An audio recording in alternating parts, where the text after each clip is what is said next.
Hello, everyone. I'm Robin Wonsley Worlobah. I am a Chicago native. I'm a current Cedar Riverside resident. I'm a Democratic Socialist. I'm a scholar, currently a student at the University of Minnesota. I'm a community activist, a labor organizer. I work around protecting public education at Education Minnesota, and I'm also currently running for Minneapolis City Council to represent Ward 2.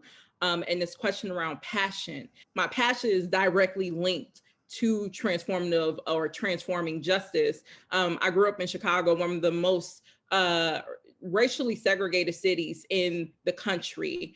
Also, historically, has been a blue and true city, so under Democratic leadership, but still have seen some of the grossest racial disparities and have personally been impacted by that, and witnessing my own loved ones, my own neighbors, be targeted and cycled in and out of our criminal justice system simply because we've had elected officials that's prioritized the interests of corporations in our city, and prioritize the interests of profits as opposed to investing in the public programs and infrastructures that actually keeps our communities safe, that keeps or allows our communities to thrive.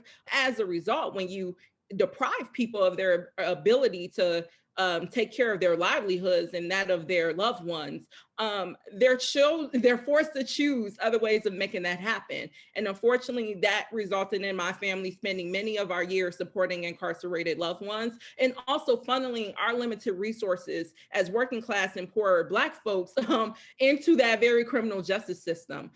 So that journey from visiting a loved one starting at the age of 1 at our local prison has followed me all throughout of my life and has led me to question, why do we live in a world where, and this became very clear for me as a college student, and I went to Carleton, how is it that my fellow peers who I seen engage in criminal offenses, doing drug usage and things of that nature, they get a slap on their hand, but my cousin gets sentenced 10 years of his life for selling small marijuana packets to earn a living. And from that lived experience and the lived experience of moving here and every year having to be on the front lines with my neighbors at a site where another Black man or a Black woman has been killed by the police, and then having to organize actions to show up at the attorney general's or the county attorney's office, to show up at city council meetings,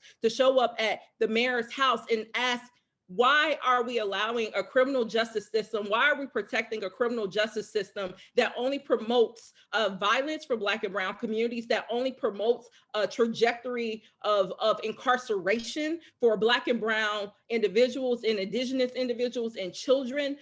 How can we continue to pour justifiably money into that system that does not help the well-being of our communities, that does not lead to people being able to take care of their livelihoods, to having access to quality jobs, access to public education, access to quality healthcare? That is a problem. And that has shaped my entire life journey of getting at the core of what creates a public system, a criminal justice system that produce these inequitable outcomes for very specific communities. And for me, that's meant organizing alongside our social movements, our grassroots groups around demands, not begging, not pleading, not lobbying, but literally organizing our collective power based on our lived experiences to transform those very systems, not to reform, not to protect, not to reinforce, because that's how we are in this predicament that we're in right now. So that's my experience. I'm coming from it from a very organizer's